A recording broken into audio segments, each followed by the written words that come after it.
দেখুন, এটা রাজ্য সরকারের ইশারাতেই হচ্ছে আমি মনে করি। যদি বলেন কেন, রাজ্য সরকার যখন একটা কোনো অ্যাকশান বা কোনো ঘটনা ঘটবে, কোনো অ্যাক্সিডেন্ট বলবেন হয় যদি কেউ বলে, সঙ্গে সঙ্গে সেটাকে যদি কড়া হাতে দমন করে, দ্বিতীয়টা আর কেউ করার সাহস পাবে না। রাজ্য তিনার হাতে, প্রশাসন তিনার হাতে, তিনি যদি ঢিলে না দেয় তাহলে কিন্তু এই জিনিসটা হতে পারে না। আর এটা করছে কেন? এগুলো দেখিয়েই মুসলিম সমাজের কাছে আবার আলেম উলামাদের দ্বারা মেসেজ ছড়ানো হবে, দেখছিস বিজেপি আসেনে, এতে যদি এটা হয় তাহলে বিজেপি আসলে কি হবে, অতএব টিএমসিকে আবার ক্ষমতায় রাখো, শাসককে আবার ক্ষমতায় রাখো। এটা হলো একটা পলিসি। দ্বিতীয় আরেকটা পলিসি হচ্ছে নাগপুরকে খুশি করা হচ্ছে। তোমরা যে চাও গুজরাটের মতো বাংলা হোক, উত্তরপ্রদেশে বাংলা হোক, যেখানে মুসলিমদের ঘরে হত্যা করা হবে, মারা হবে, মুসলিমদের ঘরে মব লিঞ্চিং করা হবে, মুসলমানদের উপরে কোন ঠেসা করা হবে, ওটাও দেখুন আমি করে যাচ্ছি। অতএব দুটো সাইড কাজ কিন্তু রাজ্য সরকার করছে। এক, নাগপুরকে যেমন খুশি করছে, আস্তে আস্তে বিজেপিকে বাংলায় শক্তিশালী করছে, অপরদিকে আবার মুসলিম সমাজের কাছে আলেম উলামা দ্বারা, ইমাম দ্বারা, অর্থাৎ রাজ্য সরকারের পোষা যেগুলো, সব আলেম উলামা নয়, ভুল বুঝবেন না, যে রাজ্য সরকারের ভাতাপ্রাপ্ত বা কি বলবো ওটাকে, ভাষাটা কি বলি, দালালি খাওয়া যেসব আলেম ওলামা, বক্তা, ইমাম আছে, পীরজাদা আছে, তারা আবার সমাজকে বুঝাবে, এই দেখছিস কীভাবে মারছে, আসেনে যদি এই মারে তাহলে আসলে কি হবে। অতএব এই দুটো সাইডেই কিন্তু রাজ্য সরকার বড় পলিসির সাথে গেম খেলছে। যদি এটাকে কারো অপছন্দ হয়, আমার প্রশ্ন তার কাছে, কেন রাজ্য প্রশাসন নীরব কেন? রাজ্য সরকার যখন ক্ষমতায়, পুলিশ মন্ত্রী তিনি, করা যদি একটা পদক্ষেপ, একটা ঘটনাকে যদি খুব কড়াভাবে বিচার করে, ব্যবস্থা নেয়, তাহলে তো বাকি সব জায়গায় বন্ধ হয়ে যায়। কিন্তু না, এটা ছাড় দেওয়া হয়েছে। এই জায়গায় যত দ্রুত মুসলিম সমাজ বুঝতে পারবে যে বিজেপি যেমন আমাদের দুশ্মন প্রকাশ্য, রাজ্য সরকার হলো সেই বিজেপি সরকারেরই তো বোন, অতএব এও আমাদের প্রকাশ্য দুশ্মন না হলেও ছদ্মবেশী আরও ভয়ঙ্কর দুশ্মন। এক তো মুসলিমকে মারছে, আবার ওই কি বলে উগ্র হিন্দুত্ববাদীকে দিয়েও আমাদেরকে মারা হয়ে ভয় দেখানো হচ্ছে। অতএব যত দ্রুত মুসলমান বুঝবে এই ব্যাপারটা, তত দ্রুত মুসলিম সমাজ বাঁচবে, না আরও ভয়ঙ্কর ঘটনা ঘটবে, আরও বিপদ হবে, আরও কঠিন পরিস্থিতি মুসলমানদের ওপর আগামী দিন আসতে চলেছে। এবার আমি বলছি, কে আমার কথা নেবে না নেবে সব তার ব্যাপার। এর এমডি রুবেল শেখ প্রশ্ন করছে, রাজনৈতিক অঙ্গনে একজন আলেমের ভূমিকা কেমন হওয়া উচিত? রাজনীতি অঙ্গনে একটা আলেমের ভূমিকা হওয়া দরকার। রাজনীতিটা কি এটা প্রথম জানা দরকার। রাজনীতিটা কোন দেশে করছি, সেই দেশের গাইডলাইন কি, সেই গাইডলাইনকে সামনে রেখে দেশ ও দেশবাসীর নিরাপত্তার জন্য ভাবা, দেশের সংবিধান গাইডলাইনকে মান্যতা দিয়ে মানুষের কাজ করা, দেশের কাজ করা, এটা হবে তার উদ্দেশ্য। তার চাওয়া, তার নিজের পছন্দ, তার নিজের জীবন জীবিকা, তার নিজের কিছু ব্যক্তিগত জীবন থাকতে পারে, সেটাকে তার ব্যক্তিগত ব্যাপার। কিন্তু রাজনীতিতে যখন আপনি একটা লিডার হিসাবে দাঁড়াবেন, তখন আপনার অধীনস্থ এলাকার প্রত্যেকটা মানুষকে আপনাকে নিরাপত্তা দিবার জন্য, তাদের চাওয়া পাওয়ার জন্য, সংবিধান যে আপনাকে অধিকার দিয়েছে সেই অধিকারকে বাস্তবায়ন করার জন্য আপ্রাণ চেষ্টা করা, এটা হওয়া দরকার। এটা একটা আলেম হিসাবে আমি মনে করি যাদের অন্তরে আল্লাহর ভয়, নবীর প্রেম আছে, তারাই পারে প্রকৃত ভারতের সংবিধানকে বাস্তবায়ন করতে। একজন আলেম হিসাবে আমি মনে করি। আমি অন্য কোনো সমাজকে, জাতিকে, অন্য কোনো মানুষকে আমি ছোট করছি না, অতি সত্য কথা বলছি। কেন? এটা হলো একটা হককে নষ্ট করা, আমানতকে খেয়ানত করা ইসলামের চরমতম একটা কঠিন পাপ। এর জন্য কঠিনতম শাস্তি আছে। একটা রাজনীতির নেতা যদি ক্ষমতায় এসে সে যদি তার আমানতকে খেয়ানত করে, তার যদি অধিকারকে খেয়ানত করে, তার যদি সংবিধানের গাইডলাইনের বাইরে গিয়ে সে কাজ করে, দেশের নাগরিকের যে চাওয়া পাওয়ার বাইরে গিয়ে যদি কাজ করে, তাহলে তার জন্য ইসলামিক ধারা অনুযায়ী দেশের আইন কি বিচার করবে আমি জানি না, ইসলাম কিন্তু তাকে বলছে চরমভাবে একটা শাস্তি হবে। তাই উলামাদের অন্তরে আল্লাহর ভয় আছে। উলামারা যদি রাজনীতির আঙিনাতে আসে, তাহলে মানুষ তার প্রকৃত অধিকার পাবে। তবে সেই উলামা খোদাপ্রেমিক, নবীপ্রেমিক যেন হয়, না হয় ওই তথাকথিত ভাড়াটিয়া দালাল হয়ে চলবো, তাহলে আরও বেশি ক্ষতি হয়ে যাবে। কেন আমরা আরেকটা কথা বলি, কেন আমরা দেখছি অনেক ওলামাও তো বিগত দিন মন্ত্রী হয়েছে, তারা তো বাজারে বেঁচে আছে কি অনেক সময় খোঁজ পাওয়া যায় না, খবরই নাই। এরকম হলে হবে না। ভাইজান, কালকে তিলোত্তমার পরিবার থেকে নবান্ন অভিযান আছে, সঙ্গে সঙ্গে তিলোত্তমা ধর্ষণের 1 বছর হতে চলল, আজও বিচার হলো না, কি বলবেন? আমি দেখছিলাম আমার তিলোত্তমার বাবা মা আমার বোনের জন্য 1 বছর হয়ে গেল বিচার পায়নি, তাই নবান্ন অভিযানের জন্য ডাক দিয়েছে। অবশ্যই আমি একজন নাগরিক হিসাবে, তিনি তো আমার বোন এটা মনে করি, তাই আমারও যাওয়া দরকার এটাই মনে করি। তা অনেক সময় অনেক কাজের মধ্যে অনেক নতুন প্রোগ্রাম থাকে, কালকে কি হয়ে আছে দেখি। তবে যেতে পারলে নিজেকে খুব খুশি মনে করব, ধন্য মনে করব। কেন, এটা শুধু তিলোত্তমার বাবা মার ব্যাপার নয়, আমাদেরও বোন, তিনি আমাদের বোন, অবশ্যই বোন, আমাদেরও ঘরে বেটি আছে। তা যার যার ঘরে বেটি আছে, মেয়ে আছে, ভেবে রাখা দরকার এই অ্যাক্সিডেন্ট কখন যে আমার ঘরে ঘটে যাবে কোনো ঠিক নাই। তাই একটা প্রকৃত যদি সন্ত্রাস মানবরূপী পশুর যদি ঠিকভাবে বিচার করা যায়, হয়তো আমাদের বেটিরা বেঁচে যাবে। তাই তিলোত্তমা বাবা মার এই ডাকে সাড়াটা দেওয়া দরকার। তবে 1 বছর হয়ে গেল বিচার পাচ্ছে না, এর উত্তরে আমি এইটুকু বলবো, বিচারটা করবে কে? শাসক যদি ধর্ষকদের জন্য সুপ্রিম কোর্টে অর্থ লাগিয়ে কোটি কোটি টাকা খরচ করে উকিল লাগায় ধর্ষককারীদের ঘরে বাঁচাবার জন্য, শাসক যদি ধর্ষকের রেট বেঁধে দেয়, মানে ধর্ষণ হলে এই রেট, সেই রাজ্যে ধর্ষণের বিচারের আশা, মানে যে বোনটার উপরে মজলুম, মানে কি ভাষায় বলি, যার উপরে ধর্ষণ, যাকে ধর্ষিতা, তার বিচার হবে, সেই ইনসাফ পাবে, এটা এই পশ্চিম বাংলায় বা আমার দেশে তো এখন দেখছি, এটা ভাবা খুব একটা মানে যেন একটা জেগে স্বপ্ন দেখা। এটা তখনই সম্ভব যখন এই শাসক চলে গিয়ে ধর্ষকদের বিচার করবে এমন কোনো মেন্টালিটি সরকার যদি তৈরি হয়, তাহলে হয়তো তিলোত্তমা বোন বিচার পেতে পারে। আর দ্বিতীয় নম্বর কথা, রাজ্য সরকার সে সম্পূর্ণ তিলোত্তমাকে যারা জুলুম করে, যাদেরকে আড়াল করে, একটা সিভিককে বলির পাঁটা নাকি এটা বাক্য আছে ভাই, খারাপ নিলে জানি না এই ভাষাটা খারাপ কি, তাকে ফাঁসিয়ে দিই, মানে সে যে আসামি নয় আমি বলবো না, সেও আসামি, কিন্তু সে একা নয়, তার সাথে আরও রয়েছে বাকিগুলো সব ভিআইপি ঘরের ছেলে, তো তাদেরকে বাঁচিয়ে একটাকে সামনে দিয়ে বলির পাঁটা করে ছেড়ে দিল। আর রাজ্য সরকারকে বিপদে পড়লে সব থেকে বেশি সহযোগিতা যে সরকারটা করে সেটা হলো সেন্টারে বসে থাকা সরকার। তাহলে আমার দেশের দুটো জায়গা, একটা হলো রাজ্য সরকার আর সেন্টার সরকার। রাজ্য সরকার দোষ করলে সেন্টার সরকার যদি বিচার না করে, তাহলে তোমার বাবা মা বিচার পাবে কোথায়? অর্থাৎ সেন্টার সরকার তো রাজ্য সরকারকেও সাথ দিচ্ছে না, হয় সিবিআই সে এত গাফলতি করছে কেন? যতগুলো মানুষ ওই সময়ে 50-60টার ওপরে নাকি লোক ছিল, তার সিসি ক্যামেরার ফুটোগুলো সমাজে ছড়িয়ে দেওয়া হচ্ছে না কেন? যে এই লোকগুলোকে ধরো, এদেরকে খোঁজ করে দাও, তাদেরকে প্রশ্ন উত্তর কৈফিয়ত দেওয়া হচ্ছে না কেন? এটা দিদি মুদির সেটিং। এরা ভাই বোনেরা, এরা সবাই নাগপুরের সন্তান, এরা নাগপুরকে খুশি করে পুরো দেশকে শেষ করছে। তিলোত্তমা সাধারণ একটা গরিব পরিবারের, জানি না তাদের পরিবার কেমন, আমি বুঝাতে চাইছি, খারাপ নেবেন না। ওরকম কত মেয়ে যাচ্ছে, তো কি হয়েছে? এদের মাইন্ডে নাই ওসব, এ শাসকের মাইন্ডে সব নাই।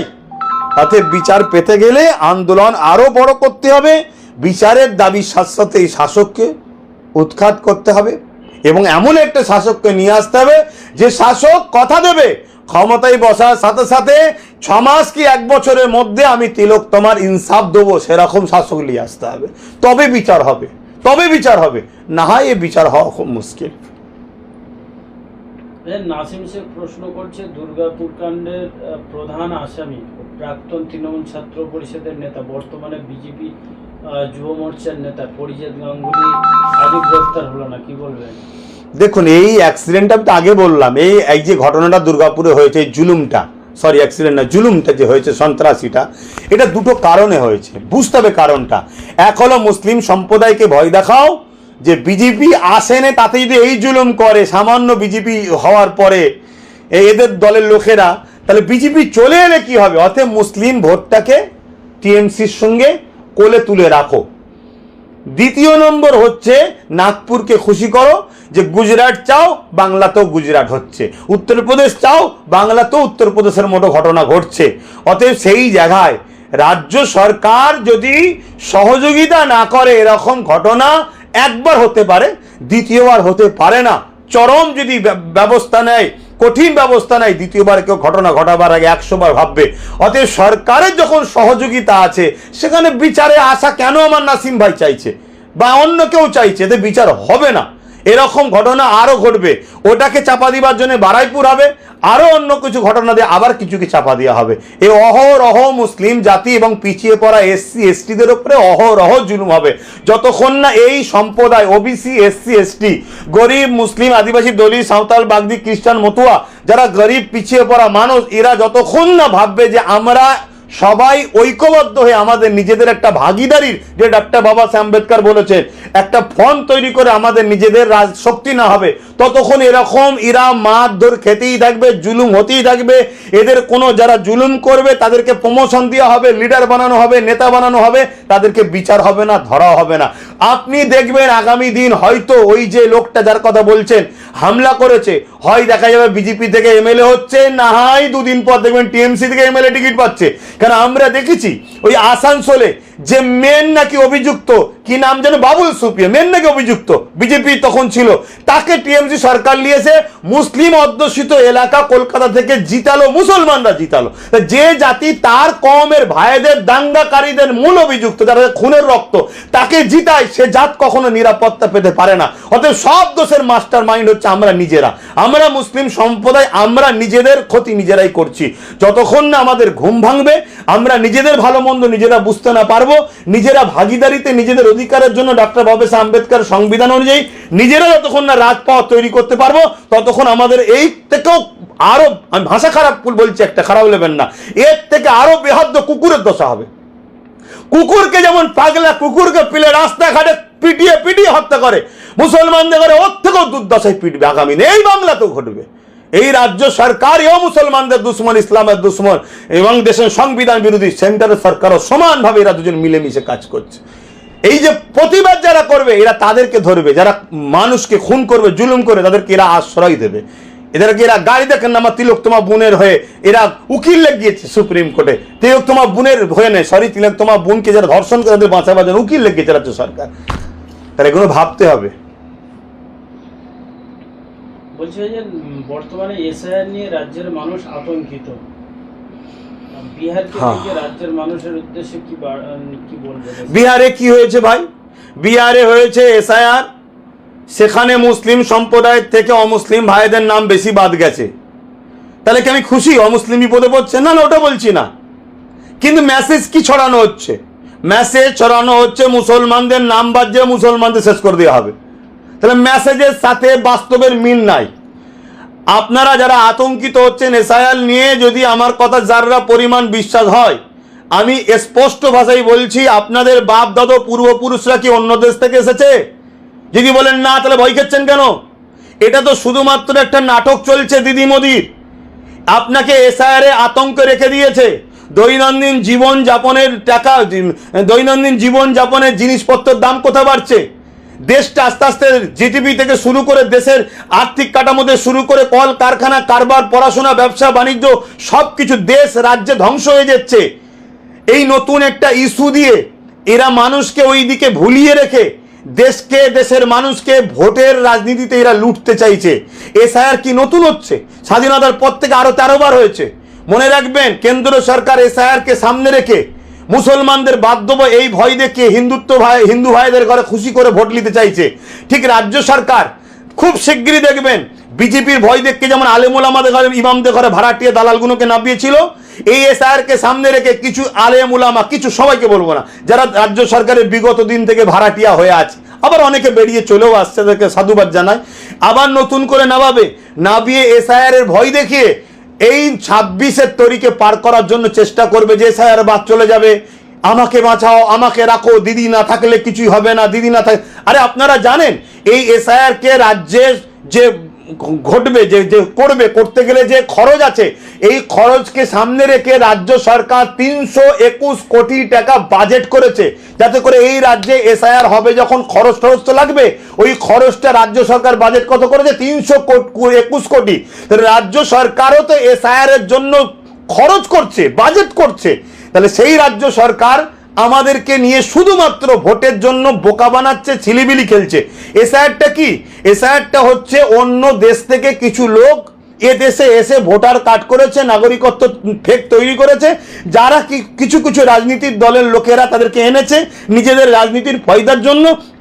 তাদেরকে এসআইআর এর আওতায় এনে তাদের নামগুলোকে বাদ দিয়ে প্রকৃত যারা দীর্ঘদিন ধরে দেশে বসবাস করছে তারা থাকবে, তারা ভোট দেবে, তারা অধিকার পাবে, তাদের দৈনন্দিন জীবন যাপনের চাওয়া পাওয়া সব যারা ভারতীয় তারা পাবে। তা আমরা তো ভারতীয়, আমাদের বাপ দাদা তো ভারতীয়, তাহলে আমরা তো ঘাবড়াচ্ছি কেন? এটা তো চাইছে কেন্দ্র সরকার মুসলমানদের ভয় দেখাচ্ছে, হিন্দু ভাইদের বলছে তোদের কোনো চিন্তা নেই, আর রাজ্য সরকার বলছে আমি যতদিন থাকবো মুসলমান তোমাদের কোনো চিন্তা নেই। তারা আলেম ওলামাদের বাড়ি বাড়ি গ্রামে গ্রামে প্রচার করছে। এইটা নিয়ে বেকার মাইন্ডকে চেঞ্জ করে, মাইন্ডকে নিয়ে অত ঘাবড়ে যাওয়ার কিছু নেই। আমাদেরকে ভাবতে হবে আমাদের শিক্ষা, আমাদের স্বাস্থ্য, আমাদের কর্মসংস্থান, আমাদের সংবিধানের অধিকারটা পাচ্ছি কিনা। এমন একটা জায়গায় আমাদেরকে নিয়ে চলে যাচ্ছে, আগামী দিন আমাদের সংবিধানটা শেষ হয়ে যাচ্ছে। অতএব এগুলোকে মাথায় রাখেন। পাশাপাশি আমি বলবো যারা প্রকৃত ভারতীয় তাদের ওপরে যদি এসআইআরকে সামনে রেখে জুলুম করা হয় তাহলে কিন্তু চরম সংবিধান বিরোধী কাজ হবে। তার বিরুদ্ধে চরম আন্দোলন করা দরকার, প্রত্যেকটা নাগরিকের উচিত। পাশাপাশি কিছু রাজনীতির দলের লোকেরা নিজেদের রাজনীতির গদিকে টিকাবার জন্য অন্য দেশ থেকে নিয়ে এসে ভোটার তৈরি করে তাদেরকে এই দেশে বসাবে, আর আমার দেশের নাগরিকরা তারা তাদের অধিকার পাবে না চাকরি বাকরি রুজি রুটিতে। এটাও তেমন অন্যায়, তাদেরকেও বাদ দেওয়া দরকার। সেই জায়গাগুলো মাথায় রাখবেন। আমি আবার বলছি, বিহারে মুসলিমের থেকে অমুসলিম বাদ গেছে কেন? আমার দেশ থেকে মুসলমানরা অন্য দেশে স্বাধীনতার আগে থেকে দেশভাগের সময় যারা চলে গেছে, যারা থাকার তারা রয়ে গেছে, নতুন করে কেউ আসেনি।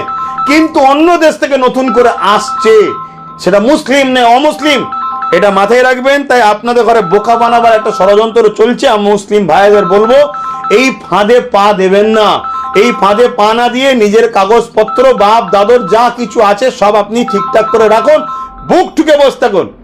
আপনার বাপ দাদর কবর পূর্বপুরুষদের এখানে সবকিছু রয়েছে, আপনার তো ঘাবড়াচ্ছেন কেন?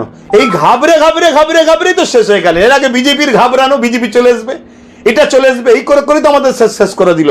অতএব নিজেদের পাওয়ার তৈরি করুন, নিজেরা ক্ষমতায় আসুন, নিজেরা ক্ষমতা তৈরি করুন, তাহলে দেখবেন কোনো কিছুতেই আপনাদেরকে কেউ বোকা বানাতে পারবে না। এই নাটক, এই বোকা থেকে নিজেকে সজাগ হন।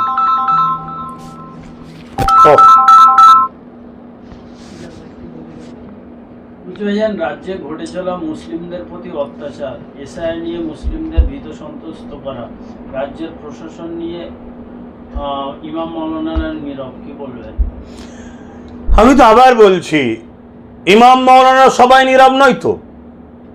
আপনারা মানেন কি না মানেন, আমিও তো একজন আলেম, একটু হলেও তো আল্লাহ জ্ঞান দিয়েছে, আমি তো প্রতিবাদ করছি।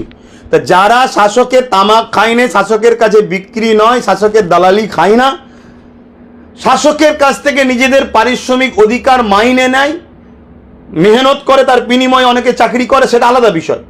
কিন্তু যারা ভাড়াটিয়া নয় তারা কিন্তু প্রতিবাদ করছে। আর এই যারা ভাড়াটিয়া তারা নীরব থাকার কারণ একটা, আমি একটা কথা বলি যে আমার রাজ্যের মুসলিম সম্প্রদায়ের একটা বড় অংশ দূরে ভালো দেখে কাছে পাওয়ার এসে গেছে, কাছে দেখতে পায় না। অতএব রাজ্য সরকারের জুলুম অন্যায়কে দেখে এরা চুপ থাকে, কেন রাজ্য সরকার এদেরকে খরিদ করে রেখেছে। অতএব রাজ্য সরকার যত জুলুমি করুক এরা কখনো কথা বলবে না। তাই পুরো রাজ্যে যেভাবে মুসলিমদের ওপরে অত্যাচার হচ্ছে, মুসলমানকে দিয়ে টিএমসিকে দিয়ে খুন হচ্ছে, আবার কিছু উগ্রবাদী হিন্দুত্ব যে সংগঠন রয়েছে, লোক রয়েছে, তাদের ঘরে বিভিন্ন জায়গায় যেভাবে মুসলমানকে হত্যা করা হচ্ছে, এ নিয়ে রাজ্যের আলেম উলামা যারা রাজ্য সরকারের কাছে বিক্রি, তারা চুপ থাকার পিছনে কারণ একটাই, এরা রাজ্য সরকারের ভাতা পায়, এরা বিক্রি। সরকার এদেরকে কথা বলতে বলবে, নাই বলবে না। দেখলেন না ওয়াকাফ আন্দোলনের বিষয়টা, যেই বললো রাজ্য আন্দোলন চলবে না, সব চুপ। কোথায় গেল আন্দোলন? চুপ সব। তাহলে সেইগুলো এরা বলবে না। অতএব সাধারণ মানুষকে বুঝতে হবে যে আপনার যে ইমাম, আপনার যে মৌলানা, আপনার যে আমির, আপনার যে হজরত, আপনার যে শায়েখ, আপনার যে পীর, আপনার যে মুর্শিদ, আপনি যাকে পথ প্রদর্শক রাহবার বলে মানছেন, সে শাসকের কাছে বিক্রি নয় তো। যদি বিক্রি হয় সে তো তার রুজি রুটি পকেট ভরে নিচ্ছে, জায়গা তৈরি করে নিচ্ছে, আপনারও আপনার বাচ্চার ভবিষ্যৎটা কি আপনাকে ভাবতে হবে। এটা আমার কমকে বলবো, এটা ভাবুন, দেখুন সমাজের বুকে কি হচ্ছে।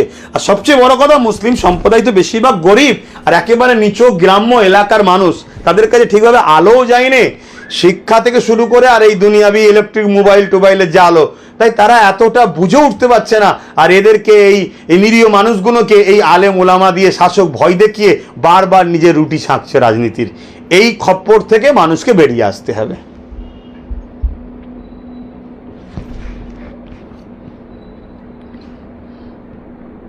21শে জুলাই মুখ্যমন্ত্রীর ভাষণ সত্ত্বেও মহারাষ্ট্রের পুনেতে কাজে গিয়ে আবারও কোন বাঙালি শ্রমিক দীপু দাস, কি বলবেন?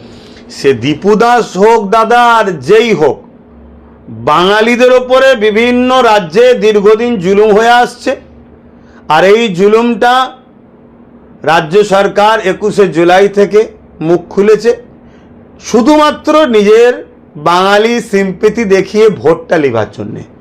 রাজ্য সরকার যদি প্রকৃত বাঙালি দরদি হতেন, তাহলে ইউসুফ পাঠানকে অন্য রাজ্য থেকে নিয়ে এসে এমপি করতে হয়, কীর্তি আজাদকে রাজ্যসভা সংসদ করতে হয় অন্য রাজ্য থেকে অবাঙালিকে নিয়ে এসে, সত্যকান্ত সিনহা নাকি একজন আছে তাকে নিয়ে এসে আসানসোলে সম্ভবত কোন জায়গায় এমপিতে দাঁড় করাতে হয়।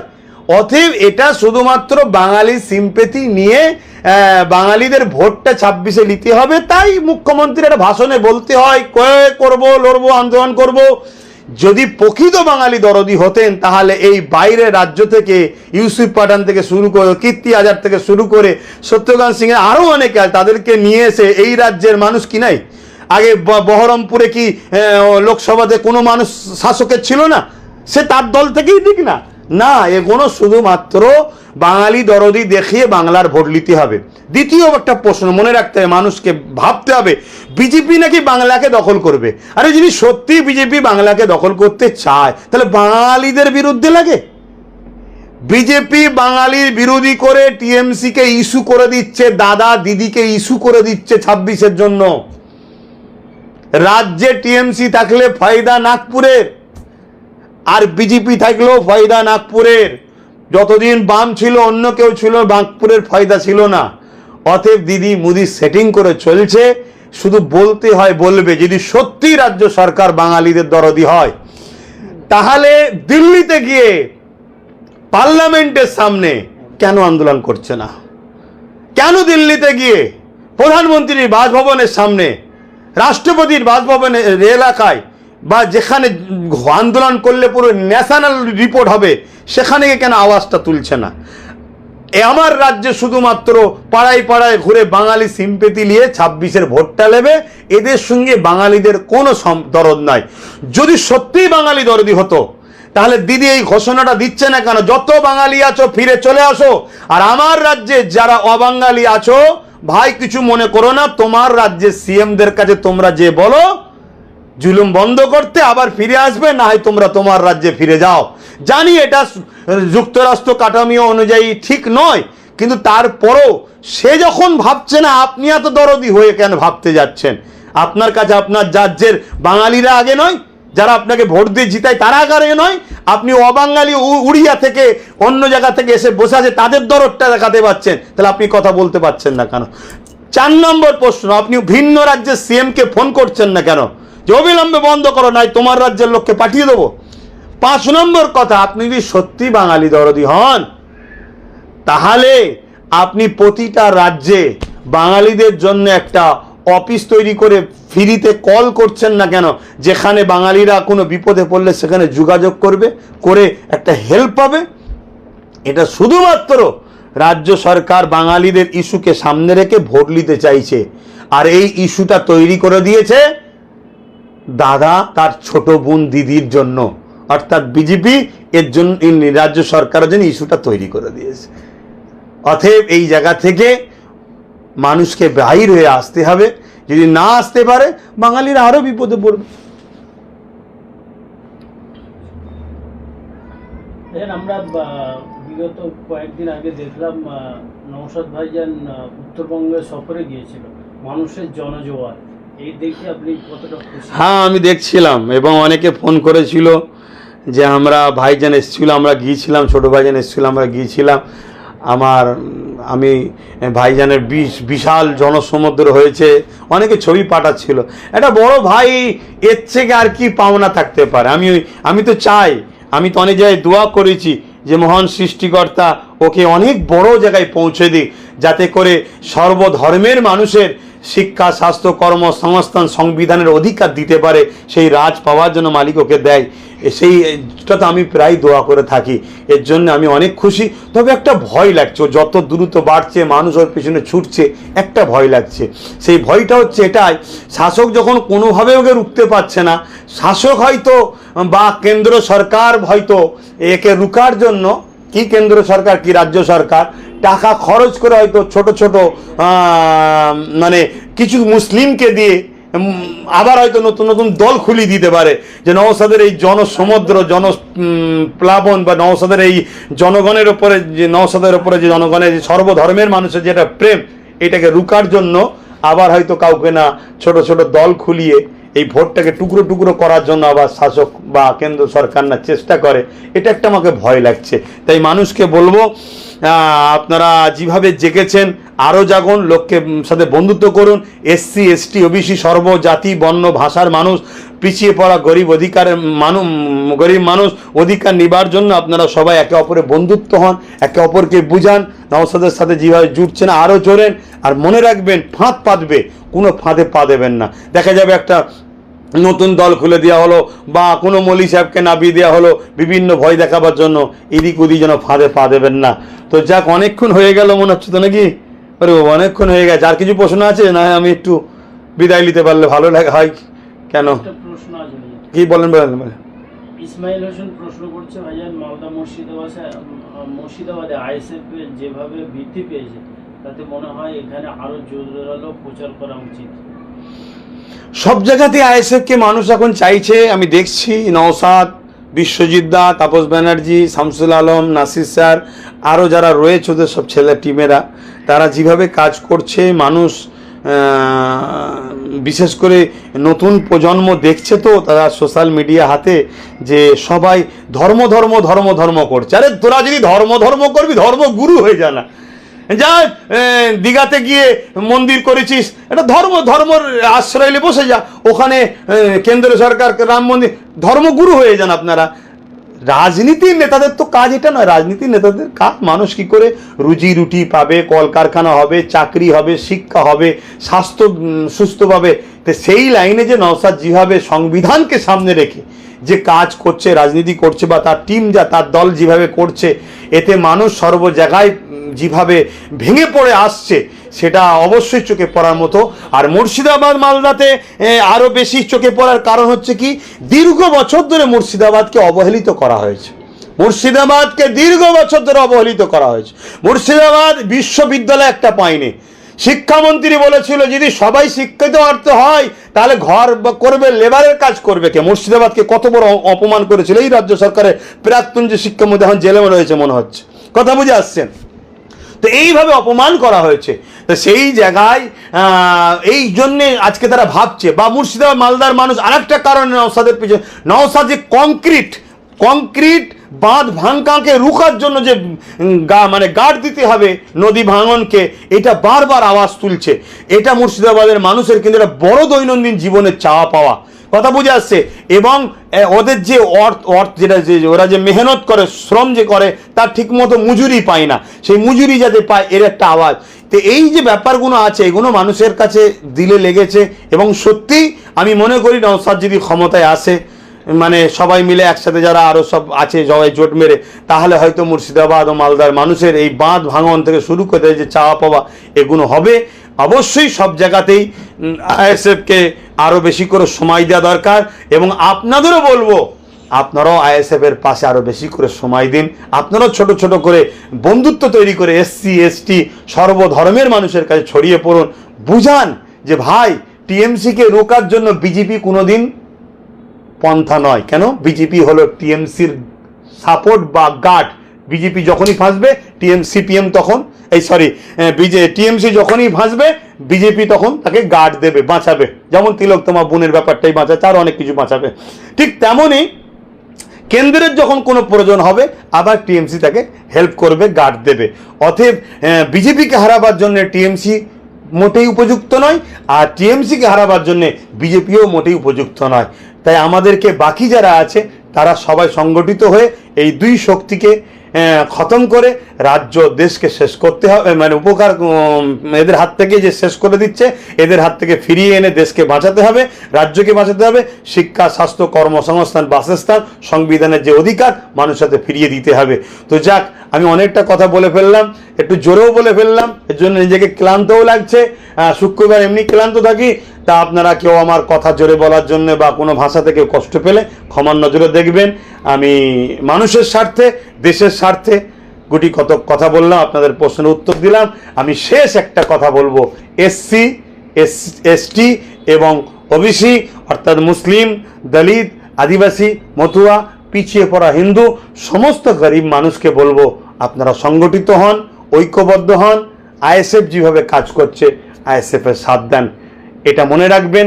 আইএসএফ আপনাদের, কেন আইএসএফ ডক্টর বাবা সাহেব আম্বেদকরের অনুসরণ করে সংবিধান অনুযায়ী তারা ভাগিদারিতে প্রত্যেক দলের মানুষ আসো, তোমার কি চাওয়া পাওয়া তুমি আসো, তুমি তোমার জন্য বলো, তোমার যা চাওয়া পাওয়া তুমি বলো, সবার জন্য কিন্তু এই দলটা তৈরি হয়েছে। তাই সবাই মিলে আইএসএফের পাশে আসুন। একজন নাগরিক হিসাবে আপনাদেরকে বলবো, কেন মহান বিপদ আমাদের দেশের কাছে, দেশবাসীর কাছে, রাজ্যের কাছে আসছে, এটাকে মাথায় রাখবেন। তো যাক, আমার কথাতে ভাষাতে যদি কিছু কারো ব্যথা লাগে আবার একবার বলছি, ক্ষমার নজরে দেখবেন। সংবিধান আমাদের হাতিয়ার হওয়া দরকার, দেশ আমাদের সবার কাছে আগে, সংবিধান সবার কাছে আগে।